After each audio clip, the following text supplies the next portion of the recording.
Love and work. Work and love, that's all there is. Being entirely honest with oneself is a good exercise. I cannot think of any need in childhood as strong as the need for a father's protection. The great question that has never been answered, and which I have not yet been able to answer, despite my 30 years of research into the feminine soul, is what does a woman want? The goal of all life is death. If youth knew, if age could.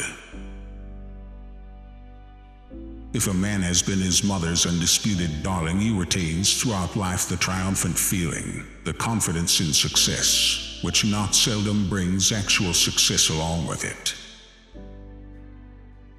A civilization which leaves so large a number of its participants unsatisfied and drives them into revolt neither has nor deserves the prospect of a lasting existence. Flowers are restful to look at. They have neither emotions nor conflicts. The mind is like an iceberg. It floats with 1/7 of its bulk above water. The ego is not master in its own house.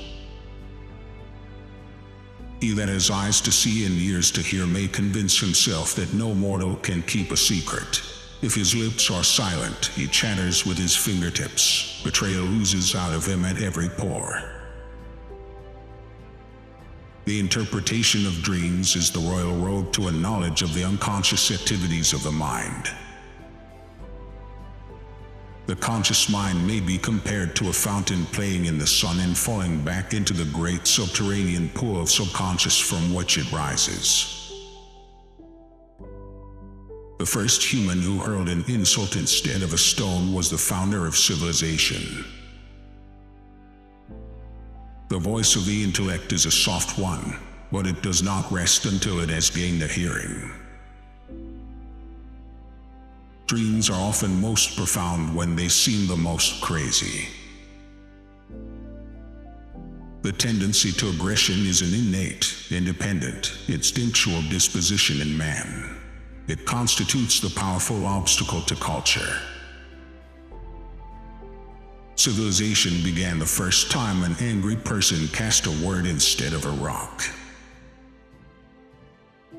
What a distressing contrast there is between the radiant intelligence of the child and the feeble mentality of the average adult. Just as no one can be forced into belief, so no one can be forced into unbelief. A man who has been the indisputable favorite of his mother keeps for life the feeling of a conqueror. Everywhere I go, I find that a poet has been there before me. Neurosis is the inability to tolerate ambiguity. Whoever loves becomes humble. Those who love have, so to speak, pawned a part of their narcissism. Men are more moral than they think and far more immoral than they can imagine. If you can't do it, give up. The doctor should be opaque to his patients and, like a mirror, should show them nothing but what is shown to him. A man should not strive to eliminate his complexes, but to get into accord with them. They are legitimately what directs his conduct in the world. Every normal person, in fact, is only normal on the average. His ego approximates to that of the psychotic in some part or other and to a greater or lesser extent. We are never so defenseless against suffering as when we love. What a progress we are making. In the Middle Ages they would have burned me. Now they are content with burning my books. The liberty of the individual is no gift of civilization. It was greatest before there was any civilization. Where ID was, there ego shall be. Children are completely egoistic. they feel their needs intensely and strive ruthlessly to satisfy them. The first requisite of civilization is that of justice. Religion is an illusion, and it derives its strength from the fact that it falls in with our instinctual desires. One is very crazy when in love. The act of birth is the first experience of anxiety, and thus the source and prototype of the affect of anxiety. America is a mistake, a giant mistake.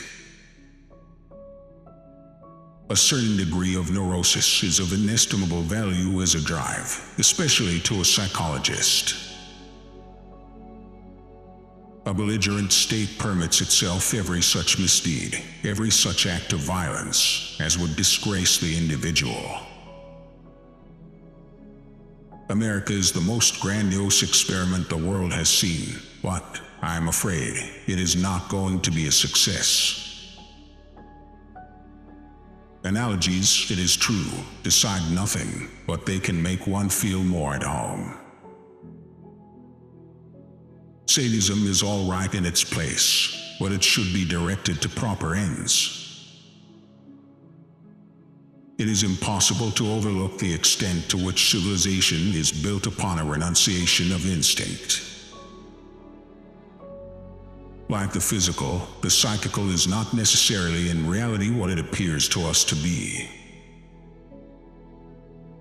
Opposition is not necessarily enmity. It is merely misused and made an occasion for enmity. Men are strong so long as they represent a strong idea. They become powerless when they oppose it. Yes, America is gigantic, but a gigantic mistake. Sometimes a cigar is just a cigar. The psychical, whatever its nature may be, is itself unconscious.